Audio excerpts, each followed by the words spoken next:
오늘 성경 말씀은 고린도후서 9장 11절에서 15절까지입니다. 한 절씩 교독한 후에 마지막 15절은 함께 읽도록 하겠습니다. 제가 먼저 11절을 봉독해 올리겠습니다. 너희가 모든 일에 넉넉하여 너그럽게 연보를 함은 그들이 우리로 말미암아 하나님께 감사하게 하는 것이라. 이 봉사의 직무가 성도들의 부족한 것을 보충할 뿐 아니라 사람들이 하나님께 드리는 많은 감사로 말미암아 넘칩니다.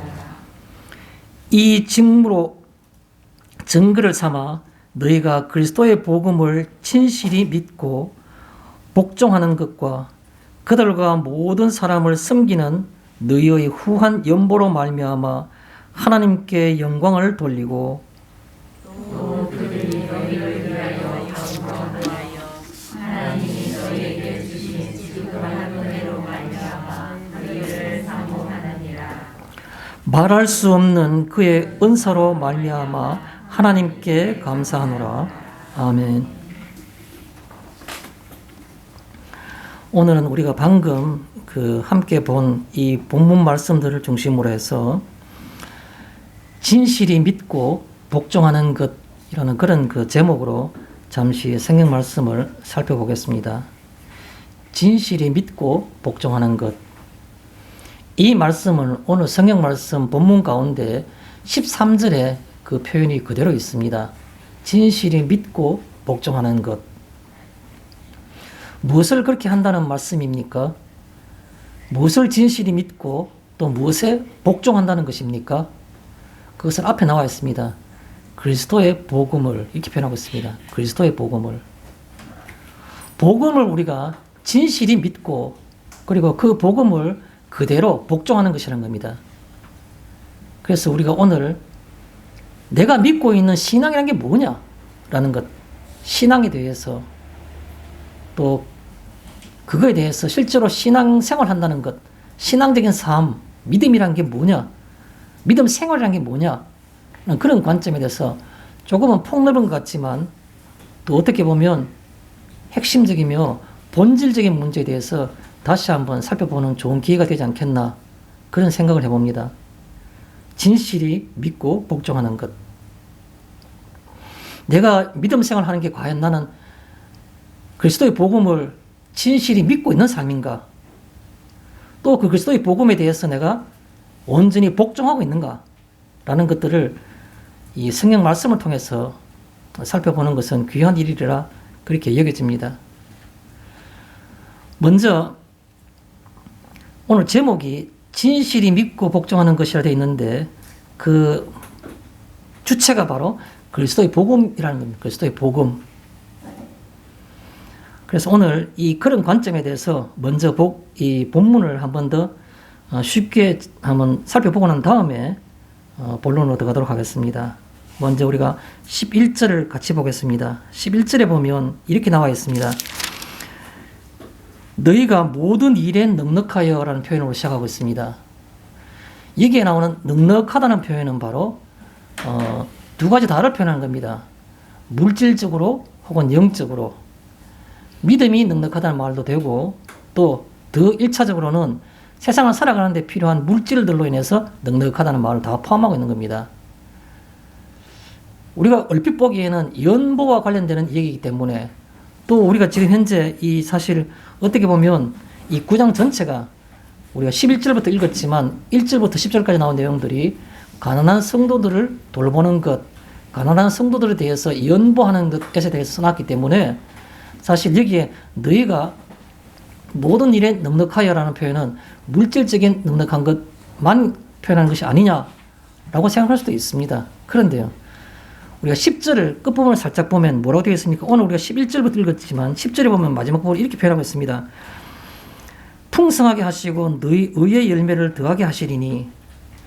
의의 열매란 것은 우리가 얼핏 생각하더라도 우리가 세상 생활을 할 때 필요한 물질만을 의미하는 것은 아니죠. 의의 열매를 더한다는 표현을 보면 바로 영적인 것까지도 포함하고 있다는 말입니다. 그래서 이 처음에 11절 시작하는 너희가 모든 일에 넉넉하여라는 표현은 바로 영적인 부분과 믿음의 어떤 풍성함과 그리고 물질의 어떤 그런 넉넉함을 다 포함하는 것이다. 이렇게 생각할 수 있습니다. 그 다음에 너그럽게 연보를 하면 물질이 넉넉한 사람이 연보를 다 많이 하는 것이 비례하는 겁니까? 비례한다 그러면 세상에서는 인색하다는 그런 표현이 없겠죠. 인색하다는 표현이 있다는 말은 무슨 말입니까?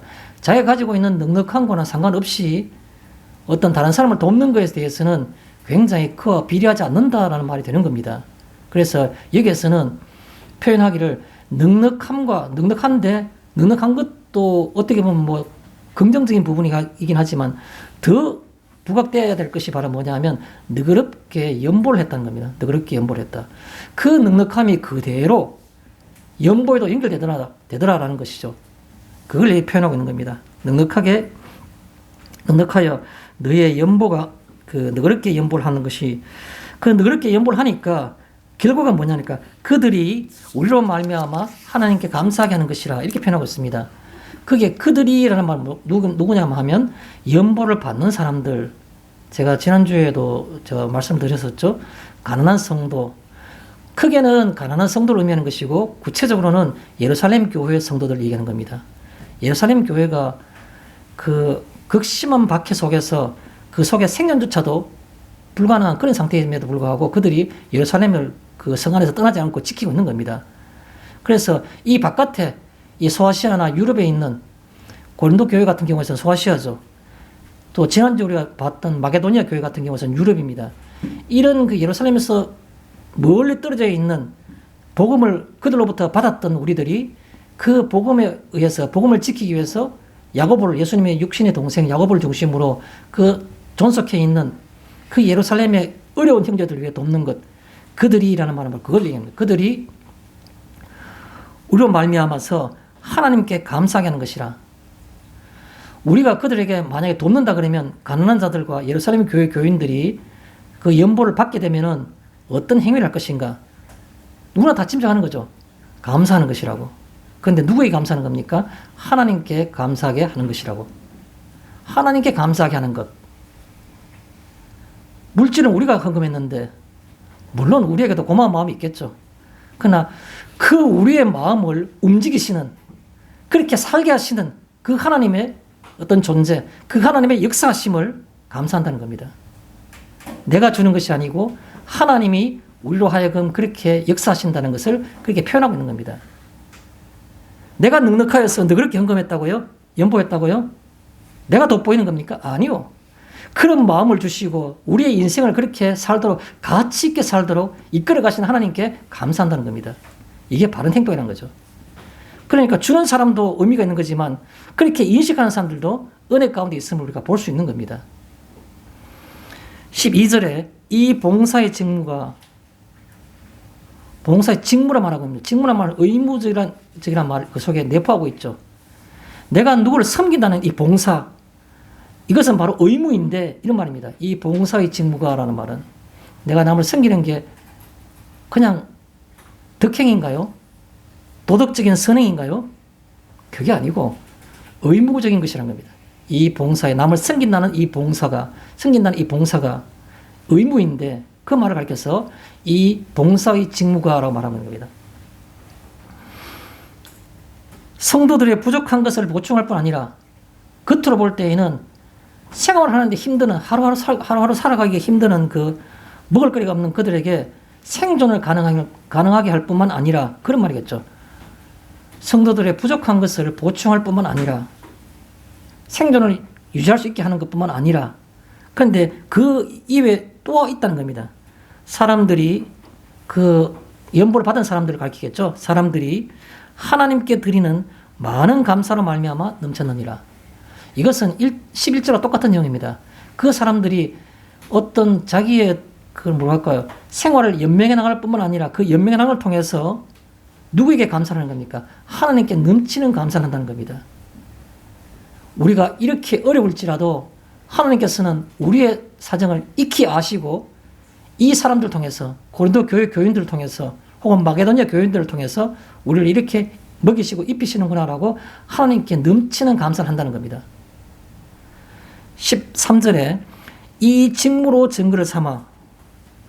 굉장히 가슴에 굉장히 와닿는, 깊숙이 푹 찌르고 들어오는 그런 느낌을 받습니다. 이 직무로 증거를 삼아라는 겁니다. 이 직무가 증거랍니다. 뭐의 증거이겠습니까? 믿음 생활의 증거, 혹은 성도라는 자격의 증거, 그런 증거란 겁니다. 이 직무로 증거를 삼아. 다른 말로 하면 무슨 말이겠습니까? 이 직무가 내게 없다면, 이와 같은 의무적인 생각과 이런 삶이 내 신앙생활하는 삶 속에 없다면 그게 증거가 되는 겁니다. 나는 죽은 믿음이라고, 성도가 아니라고.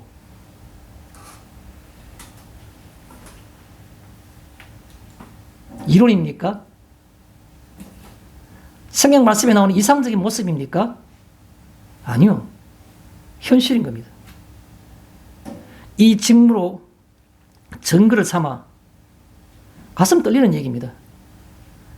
이런 의무감이 없다면 내가 아무리 얼굴에 뭐 화장품을 바르고 향수를 뿌리며 나를 아름답게 가꾸며 좋은 냄새가 난다 하더라도 이미 죽은 것입니다. 무슨 의미가 있습니까? 믿음 안에서 볼 때. 내가 가난했어요? 내가 남에게 나눠줄 것이 없었어요? 아니요. 너희가 모든 일에 넉넉하여라는 말은 무슨 말인가 하면, 내가 실질적인 물질이 부족하고 궁핍할지라도 그런 내 마음은, 내 믿음은 넉넉할 수 있는 겁니다. 왜요? 무한하신 하나님을 내가 인식하기 때문에, 그가 나를 책임지시고 나를 이끌어 가실 것을 내가 알기 때문에, 믿기 때문에 마음이 넉넉할 수 있는 겁니다. 이 직무로 증거를 삼아. 그 다음에 너희가 그리스도의 복음을, 이부터 나옵니다. 오늘 우리 제목에 있는 것처럼 그리스도의 복음을 진실히 믿고. 믿는다는 말은 누구나 말로 쉽게 할 수 있습니다. 진실하다는 말은 무슨 말입니까? 내가 알고 있는 것, 내가 생각하고 있는 것, 심지어 내가 말하고 있는 것과 내 삶이 일치되는 것을 진실하다는 말인 겁니다. 내가 생각하고 있는 것, 아는 것, 말하는 것, 다 성경적일 수 있습니다. 그러면 우리의 삶은요, 그걸 가르쳐서 우리가 그리스도의 복음을 진실히 믿고라는 말인 겁니다. 그러면 진실히 믿는다는 게 뭐냐? 뒤에 보면 진실히 믿고 복종하는 것과, 복종하는 것은 내가 아는 것에 대해서 복종하는 겁니다. 모르는 것을 어떻게 복종하겠습니까? 이것이 귀하다. 성경은 이걸 말하고 있다. 성경이 가라 하는 곳에서 가고 성경이 서라는 곳에 선다. 말은 그렇게 합니다. 그런데 성경이 가라는 곳에 가지 않고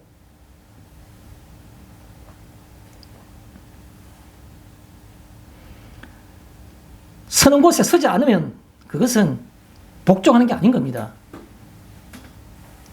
그 다음에 본문에 보면 그들과 모든 사람을 섬기는 너희의 후한 연보로 말미암아 하나님께 영광을 돌리고.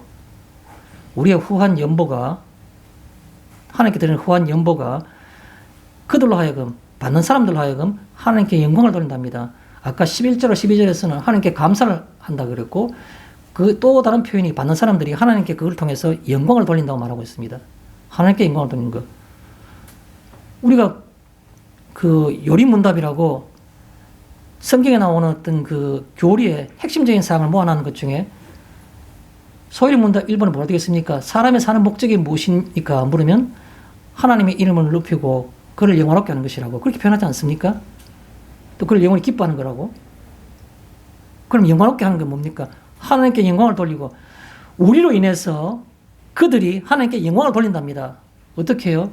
우리의 후한 연보를 통해서, 우리가 사는 삶을 통해서, 섬김을 통해서 우리가 그렇게 삶의 목적이라 말하고 있는 하나님께 영광을 돌리는 것을 그들로 하여금 하게 한다는 겁니다. 얼마나 가치 있는 일입니까? 우리가 남을 섬긴다는 이 봉사가 그냥 덕스러운 도덕적인 어떤 그런 그 어떤 높은 가치를 표현하는 것입니까? 그것만이 있는 게 아니고 우리의 삶의 목적을 달성한다는 겁니다. 하나님께 영광을 돌리게 한다는 겁니다. 비중이 우리가 생각하는 것보다 훨씬 더 크다는 점을 우리가 생각하셔야 되는 겁니다. 14절에 또 그들이 하나님께 영광을 돌리는 것만 아니고 재미있는 얘기가 나옵니다.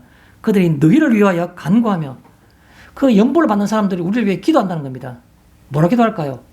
사업 잘 돼가지고 이 후원 끊기지 않게 해달라고, 이 물질 계속해서 좀 더 많게 해달라고, 그렇게 기도했겠습니까? 그런 기도 안 할 겁니다, 아마. 간구하며 하나님께 기도했는데 하나님이 너희에게 주신 지극한 은혜로 말미암아 너희를 사모하느니라. 두 가지를 기도한 것 같아요. 하나님이 그들에게 지극한 은혜를 주셨는데 그 은혜를 지속해서 해달라고, 지속해달라고. 하나님이 이 연보를 하는 사람들에게 은총을 베푸셨어요. 그 마음에 복을 주셔가지고 그 마음이 부유하게 되어서 이런 마음이 주님의 말씀을 따라 살도록 해줬으니까 그런 심령 계속 갖게 해달라고. 왜요? 그 예루살렘 교인들은 연보를 받는 사람이기도 하지만 복음을 전해준 원래의 어떤 사람인 겁니다. 복음을 전해준 사람들이 그 복음이 제대로 뿌리를 내려가지고 이 사람들이 머릿속에만 있는 것이 아니라 삶 속에서 이런 삶을 되니까 그것이 너무 기쁜 겁니다. 너무 기뻐요. 그래서 그들에게 하나님께 대해서, 그들에 대해서 하나님께 기도하는 겁니다. 간구하는 겁니다. 그 은혜 가운데 있게 해달라고 그대로. 그러고 난 다음 뭡니까? 나오는 게 너희를 사모하느니라. 사모한다는 무슨 말이겠습니까? 우리도 그 사람들과 같이 되었으면 좋겠다라고 바라는 겁니다. 예루살렘 교회 교인들이 바라는 게 그들과 같이 되기를 바란다는 말, 사모한다는 말은 뭐 같이 되기를 바라는 거겠습니까? 아마 그들이 복음을 전해줬기 때문에 복음이 그와 같다는 생각을 하지는 않을 겁니다. 뭘 하겠습니까? 우리도 이와 같이 그들과 마찬가지로 나누어 줄 수 있는 그런 삶이 되어서 그런 삶을 우리도 살았으면 좋겠다. 그들 사모한다는 말입니다. 마지막으로 15절에 말할 수 없는 그의 은사로 말미암아, 여기에 그의 은사라는 것은 예수 그리스도를 가리키는 겁니다. 예수님이 주시는 은사로 말미암아, 예수님 주시는 은사란 말은 성경적으로 볼 때 그 단어와 의유가 우리가 항상 선물이란 말로 표현할 수 있습니다. 우리가 지금 그 현대어 성경 보면 이 은사란 말을 쓰지 않습니다. 다 선물로 했습니다. 선물. 그래서 그의 은사로 말미암아 하나님께 감사하노라. 말할 수 없는 그의 은사로 말미암아 하나님께 감사하노라. 우리와 그리고 연보를 할 고린도 교회 교인들과 그리고 그것을 받으면서 함께 한 형제로서 한 몸이 될 예루살렘 교인 모든 사람들이 다 말할 수 없는 예수 그리스도의 선물로 말미암아 물질과 그 물질을 바르게 쓰게 하며 남을 섬기게 하는 그런 어떤 은혜를 다 통틀어서 말하는 겁니다. 말할 수 없는 그의 선물은 바로 물질과 또 그 물질에 따른 바른 어떤 신앙생활로 말미암아 하나님께 감사하노라. 우리가 머릿속에만 있는 게 아니라 삶도 일치하게 됨을 하나님께 감사할 수밖에 없다는 겁니다. 이 얘기가 바로 오늘 얘기인 겁니다. 제가 그냥 개인적으로 생각할 때에는 별로 어려울 게 없습니다. 내용이 간단합니다. 돌아가서 우리가 한두 가지만 생각할 거리를 먼저 던지면서 이 본론을 한번 시작해 보도록 하겠습니다. 첫 번째, 우리로 말미암아 하나님께 감사하게 하는 것이라는 그 11절에 나오는 끝부분에 나오는 말씀, 우리로 말미암아 하나님께 감사하게 하는 것. 우리 때문에 우리 주변에 있는 사람들이 하나님께 감사하게 하는 겁니다. 우리를 볼 때마다 하나님 감사합니다 라고 말한다는 겁니다. 우리를 볼 때마다 하나님께 감사합니다. 왜? 하나님이 저 사람들을 저렇게 행동하도록 하고 그렇게 살도록 하셨으니까 하나님 감사합니다. 하나님의 역사는 절대로 사람은 타락된 심정으로는 본성으로는 저렇게 할 수가 없는데 그들이 하나님의 은혜로 인해서 이런 삶을 살아가니까 하나님의 역사가 기이합니다. 기적과 같은 일입니다. 이게 실제로 현실 속에서도 생활과 삶 속에서도 일어나는군요. 이런 개념이 바로 우리로 말미암아 하나님께 감사하는 것이라는 겁니다. 붙이겠습니다. 그러면 우리는요, 내 삶 속에서 내 주변에 있는 사람들이 나를 쳐다보면서 하나님께 감사하게 하는 것이 내게 무엇입니까? 어떤 것입니까? 있으시겠죠? 없으시면 그리스도의 복음에 진실이 믿는 것도 아니고 복종하는 것도 아닌 겁니다. 우리로 말미암아 하나님께 감사하게 하는 것, 그게 내 이때까지 살은 인생 가운데 어떤 것이 거기에 해당되는 겁니까? 한 번쯤 생각해 보시면 좋겠습니다. 말씀을 하는 것은 하나님께서 우리에게 우리의 심령에 말씀하시는 것이지 성경 말씀이 있는 이런 말씀이 있구나 해서 그냥 지나가는 것이 아닌 겁니다. 이 교회에 오늘 이 예배를 드리는 것이 어떤 의미를 가집니까? 하나님이 여기 있게 하시고 이 말씀을 우리에게 하시길 원하시기 때문에 하시는 것이라 받아들이시길 바랍니다. 수십 년 신앙생활 했는데 모를 리가 있겠습니까? 다 아시지 않습니까? 근데 굳이 오늘 왜 말씀하시겠습니까? 가치 있는 삶 살아라고, 바른 신앙생활 하라고 하나님께서 우리에게 말씀하시는 겁니다. 제가 목소리의 톤을 아무리 높이더라도 중요하지 않습니다. 소곤소곤 작은 말로 하더라도 우리가 한 주간의 삶 가운데 이렇게 살면 되는 겁니다. 그렇지 않습니까? 남의 얘기라고 하지 마십시오. 누구이나 해당되는 겁니다. 오늘 여기 불러주셨기 때문에. 본론으로 들어가겠습니다. 11절에 모든 일에 넉넉하게 라는 말은 영적인 부분과 육적인 부분에 모두 그런 뜻입니다. 영육으로 그런 뜻입니다. 또 모든 일에 넉넉하게 라는 말은 풍성하게 라는 겁니다. 저는 한 주간 이런 성도님들과 우리 교회를 위해서 기도할 때마다 빠뜨리지 않는 게 있습니다. 하나교회는 하나님 나라 교회이기 때문에 이 땅에서 하나님 나라가 임해지는데 이 땅에서 하나님 나라가 성도님들의 모든 삶과 인생 가운데에 온전히 임하게 달라고, 그것은 생명을 얻는 것과 풍성하게 하는 것이라고, 그 생명과 그 생명의 풍성함이 이 시간도 이 한 주간도 하나 교회 위에 성도들 머리 위에 있게 해달라고 한 사람 한 사람 이름을 부르면서 상처럼 기도합니다. 여기 풍성한 겁니다. 너희가 모든 일에 넉넉하여 라는 말은 풍성하게 하심을 우리가 믿고 그것을 바라보는 겁니다. 이 구절 어디 있습니까? 요한복음 10장 10절 자랑하시는 말씀입니다. 제가 일부러 성구를 여기 안 적었습니다. 요한복음 10장 10절 암기하기도 편하지 않습니까? 10장 10절 요한복음 전체가 아니고 중간쯤부터 뒷부분 10장 10절의 하반절에 보면 이런 말이 있습니다. 잘 하시는 거니까. 요한복음 10장 10절에 내가 온 것은 양으로 생명을 얻게 하고 더 풍성히 얻게 하려는 것이라. 그게 요한복음 10장 10절 하반절 뒷부분에 있는 말씀입니다. 예수님이 이 땅에 온 것은 내가 온 것은 이상 예수님이 이 땅에 온 것은 그 말씀이죠. 양으로 생명을 얻게 하고 믿는 자들에게 생명이 있게 하고 죽음 가운데 죄의 죽음 권세 가운데 있는 사람들을 살려서 생명이 있게 하고 말이지 않습니까? 양으로 생명을 얻게 하고 더 풍성히 얻게 하려는 것이라. 그 생명이 풍성하게 된다는 겁니다. 생명은 유무의 관점이지 않습니까? 생명이 있느냐 없느냐의 관점인데 그 생명을 더 풍성히 한다는 겁니다. 풍성히 한다는 말은 뭐겠습니까? 풍성히 한다는 말은 정서적인 개념을 포함시키는 겁니다. 있고 없음은 그건 존재의 의무인데, 존재의 어떤 개념인데, 생명은 분명히 존재의 개념같이 느껴져요.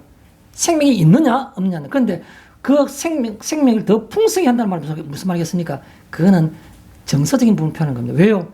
그 생명을 가진 자가 그 생명을 통해서 이것이 만족을 느낀다는 겁니다. 풍성하다고 만족한다는 겁니다. 내 속에 어떤 그런 그 신분적으로 자격적으로 생명을 가진 자, 구원을 받은 자로 이 복음이 끝나는 게 아니고 이 생명을 가진 사람이 이 생명으로 인해서 무한한 만족을 느낀다는 겁니다. 그게 풍성한 겁니다. 내가 가난할지라도 내 마음에 심히 풍성할 수 있고 기쁠 수 있는 겁니다. 내가 물질적으로 풍족한데도 불구하고 이것이 남을 위해서 넉넉하게 쓰고 싶은 생각이 드는 겁니다. 이것을 가르쳐서 우리는 풍성하다고 말하는 겁니다. 여기에 모든 일에 넉넉하게 라는 말씀은 풍성함을 표현하는 것이고, 이 풍성함은 바로 예수님이 생명을 풍성하게 한다는 그 말씀과 같이 우리가 느껴지는 겁니다. 내 마음이 풍성해야만이, 그 생명이 풍성해야만이 나눠줄 수 있는 겁니다. 내 마음이 풍성하지 않으면 이거는 여기에 써야 되고, 저건 저기에 써야 되고, 이거는 손자를 위해 써야 되고, 이건 손녀를 위해 써야 되고, 이거는 내 외사촌을 위해 써야 되고, 이거는 우리 아버지를 위해 써야 되고, 심지어 내 무덤을 관리를 위해서 써야 되고, 어디 용도가 없는 돈이 어디 있습니까? 도대체 물질이. 그런데요, 내가 온 것은 양으로 생명을 얻게 할 뿐만 아니라 생명을 얻게 하고 더 풍성히 얻게 하는 것이라. 그 생명을 인해서 생명을 가진 그가 만족을 느낀다는 겁니다. 풍요하게 느낀다는 겁니다. 스스로를. 그게 11절에 보면 너그럽게 연보함. 너그럽게 연보함은 그들이 우리들로 하여금 이렇게 나오죠. 너그럽게 연보하는 것. 너그럽게 연보함. 뭐를 말하는 걸까요? 너그럽게 연보함이라는 것은 너그럽게 연보한다. 어떻게 해서 자기 호주머니에 있는 것들이 쉽게 나올 수 있습니까? 이걸 표현하는 겁니다. 내 호주머니에 있는 것들이 쉽게 나옴. 그게 바로 너그럽게 연보함이라는 겁니다. 어떻게 하면 연보가 쉽게 나올 수 있습니까? 근원을 생각하기 때문에. 내 호주머니에 내 노력으로 나온 겁니까? 맞아요. 내가 열심히 6살 동안 일했기 때문에 내 호주머니에 물질이 있는 겁니다. 열심히 일하게 하는 것은 누구의 마음입니까? 하나님께서 그렇게 하게 하고 있어요. 또 물질 있게 한 것도 하나님께서 그렇게 하게 하셨기 때문에, 근원을 생각하기 때문에, 그게 바로 너그럽게 연보하는 겁니다. 근원을 생각하지 않는 사람은 자기 거기 때문에 아까울 수밖에 없어요. 우리나라 한국 속담에 이런 말이 있지 않습니까? 돈 나오는 모퉁이 죽을 모퉁이라고. 쉽게 버려지는 돈이 어디 있습니까? 다 한 푼 한 푼이 귀한 겁니다. 저 사람은 뭐 사업이 잘 되고 한 방에 저런 돈을 벌었다. 그렇게 생각하지 마십시오. 남의 돈은 다 쉬운 것 같고 자기 돈은 피땀 흘려 버는 돈입니까? 다 똑같아요.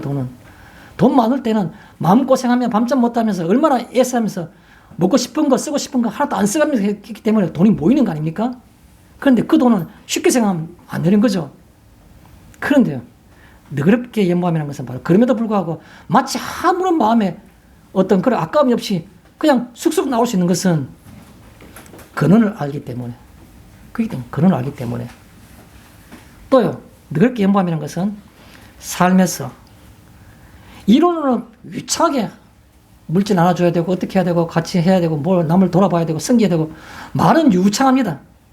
근데 삶에서는 찾아보기 힘들어요. 여기에 너그럽게 연보함이라는 것은 실제로 삶에서 그런 뜻을 의미하는 겁니다. 실제로 삶에서.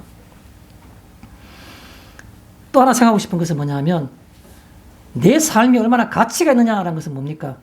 물질의 많고 적음이 아니고 그 물질을 어떻게 쓰느냐에 내 삶의 가치가 달리는 겁니다. 내가 임종을 앞두고 임종의 침대에 누웠을 때 내 삶을 되돌아볼 때 내가 인생을 어떻게 살았느냐, 그 중에서 물질을 어떻게 내가 다스렸느냐, 내가 다른 사람들을 어떻게 내가 인식했느냐, 내가 다른 사람을 어떻게 섬겼느냐, 내가 어떻게 무언가 다른 사람을 이해하려고 노력했는가, 이런 것들이 자기의 가치를, 삶의 가치를 판단하게 하는 근거가 아니겠습니까?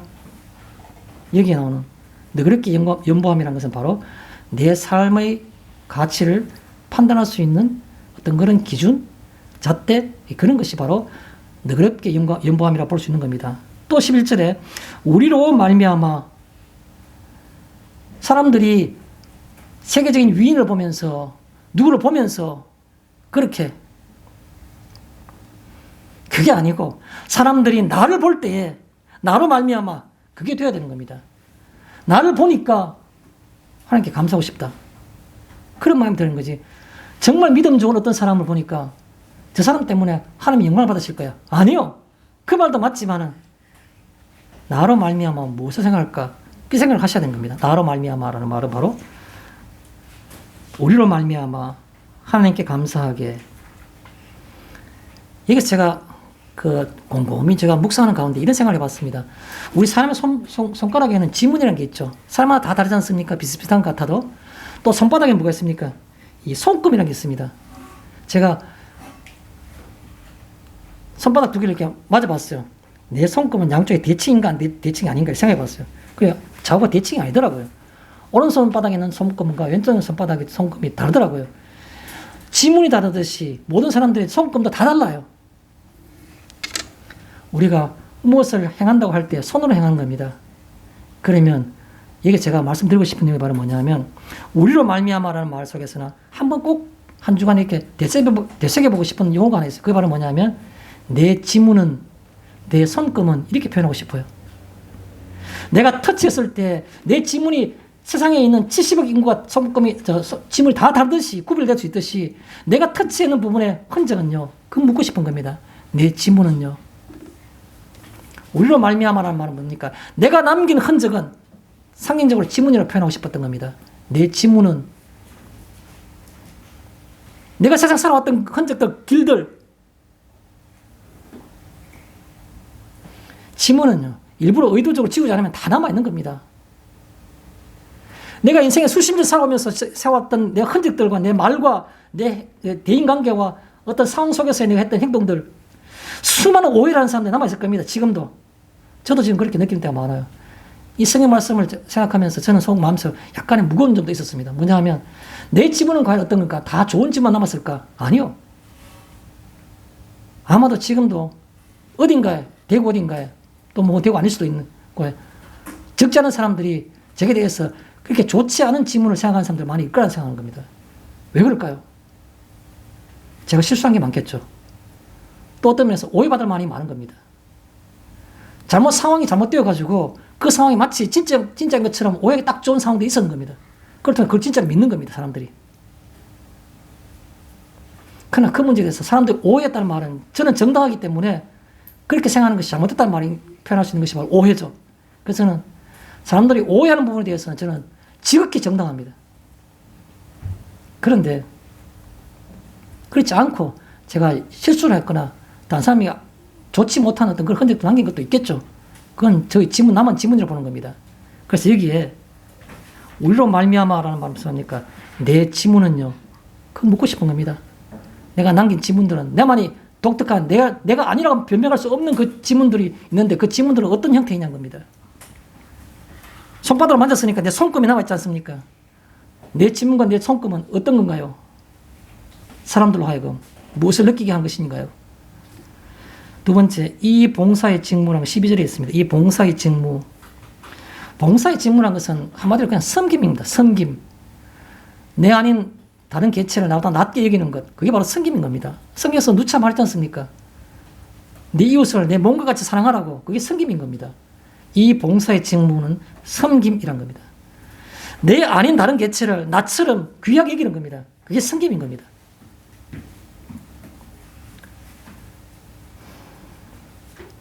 거기에 보면 12절에 많은 감사, 우리가 섬김을 살아가면, 섬기는 삶을 살아가게 되면 주변에 있는 많은 사람들이 많은 감사를 하게 되는 겁니다. 하나님께 드려지는 많은 감사. 그 많은 감사는 하나님께 드려지는 겁니다. 우리를 통해서 하나님께 드려진 감사가 있다면 그보다 더 가치 있는 삶이 어디 있겠습니까? 또 많은 감사라는 것은 하나님께 드리는 것이고,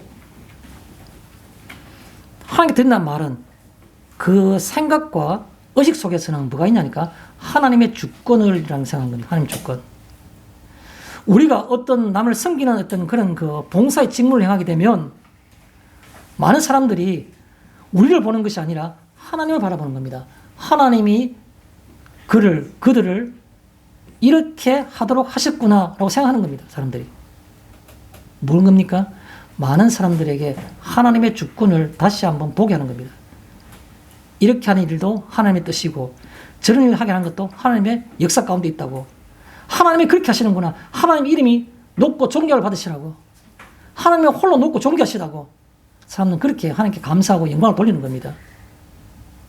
그걸 가르쳐서 우리가 많은 감사라는 것은 바로 하나님의 주권을 생각하게 하는 겁니다. 하나님의 주권. 하나님이 이 사람을 이렇게 하게 하시는구나.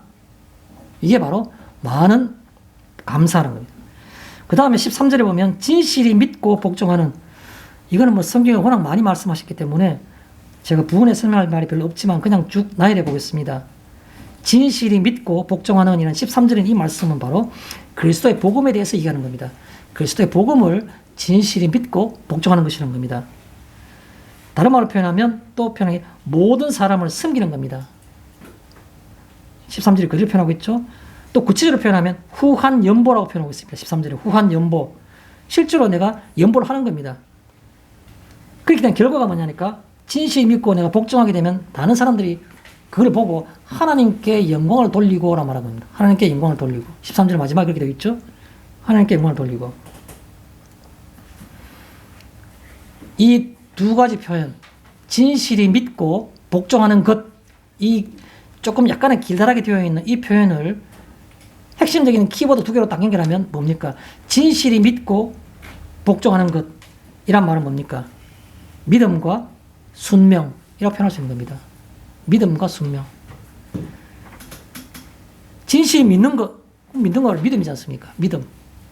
복종하는 것, 명령에 따르는 겁니다. 순명, 명령에 순종하는 것.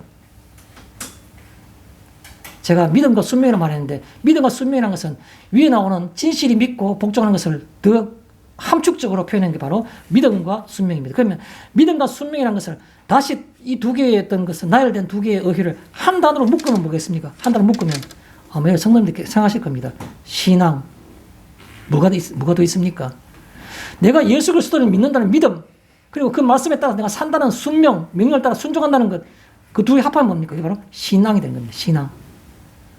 더 다르게 표현하면 신앙생활이라고 표현할 수도 있겠죠. 신앙생활이라 그러면 마치 행위만 생각하는 것 같기 때문에 그냥 저는 신앙이라고 말하고 싶습니다. 신앙이라고. 너의 신앙이 어디 있느냐? 내 신앙은 바로 복음을 믿는 믿음과 그리고 그의 말씀을 따라 사는 것이라고. 믿음과 순명이라고. 그렇게 표현하고 싶은 겁니다. 세 번째, 14절에 지극한 은혜. 예수님께서 이 연보하게 하시는 사람들의 마음을 움직이는 걸 위해서 지극한 은혜라고 하는 겁니다. 사람은 마음이 악해서 자기 호주머니에 있는 것을 낼 수가 없는데 후한 연보를 하는 거 보니까 하나님께서 그 아들 예수 그리스도를 통해서 주는 은혜를 통해 가지고 이들에게 그런 엄청난 은혜를 주셨다는 겁니다. 그것을 가리켜서 표현할 수 없는 극한적인 표현을 우리가 지극한이라고 표현한 겁니다. 한도를 넘어서는 표현할 게 없는 은혜를 주셨다는 겁니다. 사람은 본성이 악하기 때문에 절대로 아까워서 남을 섬길 수가 없다는 겁니다. 그런데 그것을 쉽게 넉넉하게 그렇게 하는 걸 보니까 지극한 은혜를 주셨다라고 생각한다는 겁니다. 사람들이. 그래서 여기 나오는 지극한 은혜, 14절에 나오는 말은, 그래서 그런 은혜를 기도하는 예루살렘 교인들도 간구하는 겁니다. 그들에게 간구하며 14절에 우리가 그 성경 말씀에 이렇게 표현하고 있습니다. 또 그들이 너희를 위하여 간구하며, 그 은혜 가운데 있는 것을 통해서 그 은혜가 지속되기를 그렇게 예루살렘 교인들은 고린도 교인들에게 이렇게 기도할 거라는 겁니다. 기도하며 라고 표현한 거죠. 그래서 지극한 은혜는 간구하며 또 너희에게 주신, 너희에게 지금 그것이 있다는 겁니다. 이 연보함을 통해서 보니까 너희에게 그 지극한 은혜가 있다는 겁니다. 사람은 절대로 사람으로서는 저렇게 할 수가 없어 라고 생각한다는 겁니다. 이 지극한 은혜는 뭡니까? 인간의 어떤 것을 볼 때, 본성을 볼 때는 고아분한, 또 그 크기를 볼 때는 무한한, 무한정의, 그 말이겠죠? 지극하다는 말은 무한정의, 그 말. 또 주체가 누굽니까? 하나님만이 하시는. 하나님 이외에는 누구도 이렇게 할 수 없는 겁니다. 하나님만의, 그 뜻이 바로 지극한 은혜라는 겁니다. 14절에 너희를 사모하느니라. 예루살렘 교회 교인들이 그 믿음을 전해줬던 그 교인들이 고린도 교회 연보하는 걸 보고 아마 너희를 사모할 것 같다. 미래의 일입니다. 아까 고린도 교인들이 연보를 전해주지 않았지만 연보를 하게 되면 그 예루살렘 교회 교인들이 너희를 아마 사모할 것 같다. 바울은 그렇게 지금 표현하고 있는 겁니다. 너희를 사모하느니라는 말은, 사모한다는 말은 나도 그렇게 되고 싶다는 것은 부러움이죠. 부러움을 얘기하는 겁니다. 무엇이 부럽게 할까요? 첫째는 다르기에, 다름으로, 다르다는 겁니다. 다르기에. 나는 차마 저렇게 못할 것 같은데 다르기 때문에 부러운 겁니다. 나도 저렇게 되고 싶다는 겁니다. 부럽고 사모한다는 말은 다르다는 것을 내가 인식하는 겁니다. 다름을 인식하기 때문에, 다르기에. 제가 전에 여러 번 얘기했기 때문에 같은 말 계속 하고 싶은 생각이 별로 없습니다. 제가 그런 말을 했지 않습니까? 제가 아는 어떤 사람들은 나중에 목회자가 많이 되었는데, 어떤 사람이 대학교 다니는데 그 친구가 살아가는 게 보통 일반 현대 요즘 젊은 20대 어떤 살아가는 방법과 너무 달랐어. 그게 너무 이상해서 그게 알고 싶어서 알아보니까 교회를 신앙생활 하다는 겁니다. 그래서 교회를 나온 겁니다. 자기 집에 아무도 신앙생활 한 사람이 없고 어릴 때 주일학교도 가본 적이 없는 친구가, 그 친구가 너무 달랐어. 그 다름 때문에. 그래서 교회를 나온 겁니다. 여기에 너희를 사모하느니라는 말은 무슨 말입니까? 신앙에서 우리의 삶이 달라야 되는 겁니다. 다르기에. 기독교, 현대 한국 기독교가 왜 많은 사람들에게 부정적인 말을 왜 듣습니까? 다르지 않기 때문에. 다르지 않기 때문에. 자, 여기 또 너희를 사모하는 이유가 뭡니까? 닮아가고 싶은 이런 겁니다. 닮아가고 싶은. 저도 그렇지 못하고 있습니다. 잘 알지 못하지만 그럴 것 같아요. 여러분도 마찬가지로 한번 돌아봤으면 좋겠습니다. 누군가가 우리의 주변에서 우리를 보면서 나도 저 사람처럼 닮아가고 싶다고 생각하는 사람이 있으십니까? 그래야 되는 겁니다. 이제 그걸 얘기하는 겁니다. 닮아가는. 내가 신분이 미약해서 나는 세상에서 지위로 볼 때 아무것도 없는 천박한 그런 신분이라서 아니요. 그렇지 않습니다. 제가 젊었을 때 30대일 때 제가 다른 대학에 어느 교수님과 얘기를 나눈 적이 있습니다. 잔잔하면서. 그 교수님이 나이가 드신 교수님인데 한 60 다 된 교수님인데 저보고 그러더라고요. 김생, 내가 굉장히 존경하는 사람이 하나 있어 그러더라고요. 누구십니까 하니까 우리 아파트 한 골목 입구에 있는 그 호떡 장수 그 아저씨가 내가 제일 존경한다 그런 게요. 왜 그렇습니까? 내가 웃으니까 하는 말이 보게 세상에 정직하게 돈 벌려고 하는 사람 어디 있나? 정치인들 보면은 온갖 권보술수로 거짓으로 출세하고 뭔가를 한잔 하려고 그러는데 이 사람은 비가 오나 눈이 오나 간에 돈을 많이 벌리나 안 벌리나 꿋꿋하게 자기 앉아서 정직하게 자기 지킨 그 자리 골목에 포장마차 펴놓고 꿋꿋하게 돈 몇 번 벌어가서 그거하고 생활한다네. 저렇게 정직하게 사는 사람이 바로 애국자고 이 나라를 튼튼하게 하는 거 아닌가. 자기가 주어진 자기 입장에서 자기 최선을 다하면서 정직하게 산다는 거 그만큼 이 나라를 건강하게 하는 게 되는가. 나는 그 사람이 제일 애국자라고 생각하네. 이런 말씀하시더라고요. 그게 수십 년이 지났는데도 불구하고 저는 기억에 계속 남는 겁니다.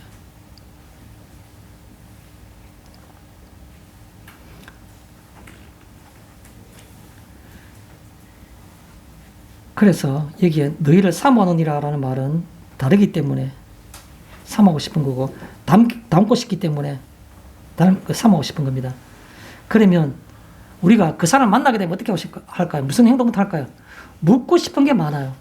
묻고 싶은. 우리 주변에서 내게 당신은 왜 그렇게 삽니까? 라고 묻는 사람이 있으십니까?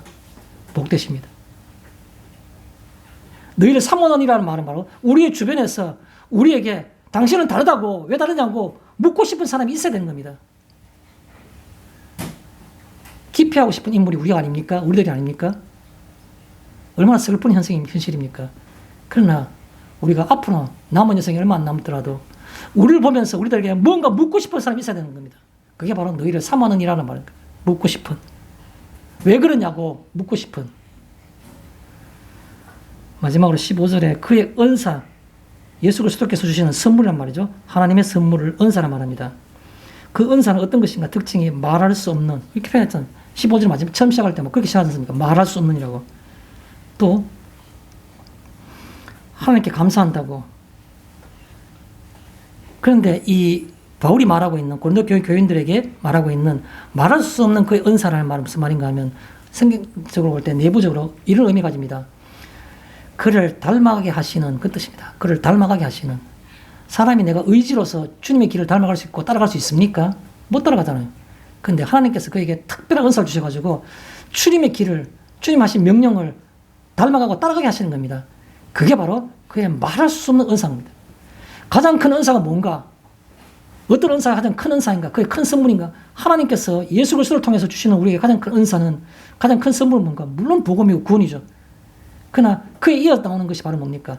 그를 닮아가게 하시는 그의 큰 선물. 하나님은 우리를 예수를 닮아가게 하시는 겁니다. 그게 바로 말할 수 없는 은사입니다. 말할 수 없는 은사. 결론을 말씀드리고자 합니다.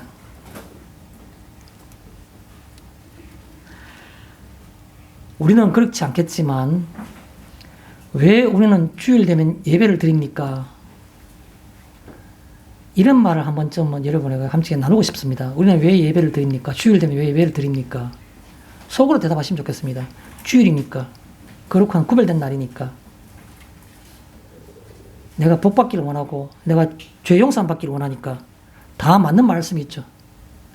그런데요.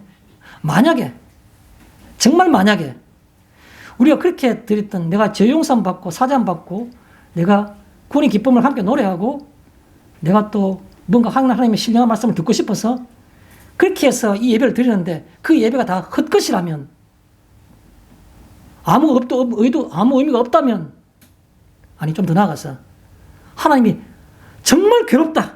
너 그런 모습 보니까 괴롭다. 우리 교회 오는 걸 보고 괴롭다라고 말씀하신다면 여러분 어떻게 생각하십니까? 설마 그럴 일이 있겠습니까? 아니요. 성경 말씀에 그렇게 말하고 있는 겁니다. 제가 성경 한 군데를 여러분에게 말씀드리겠습니다. 이사야서 1장 13절입니다.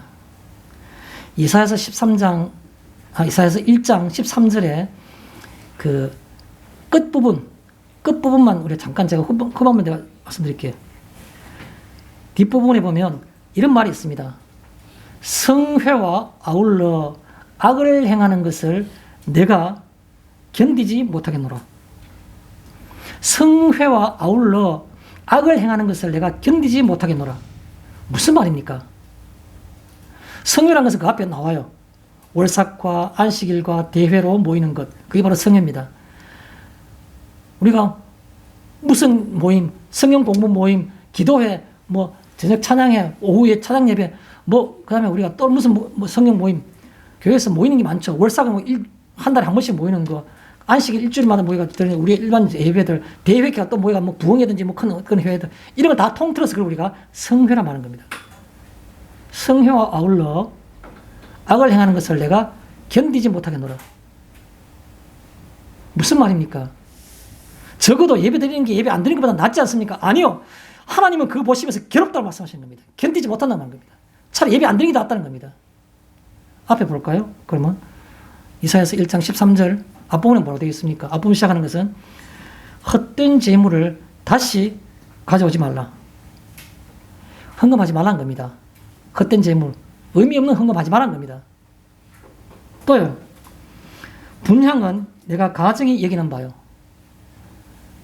깊은 침묵 가운데 하나님, 내가 하나님의 은총을 사모하며 기다리나이다.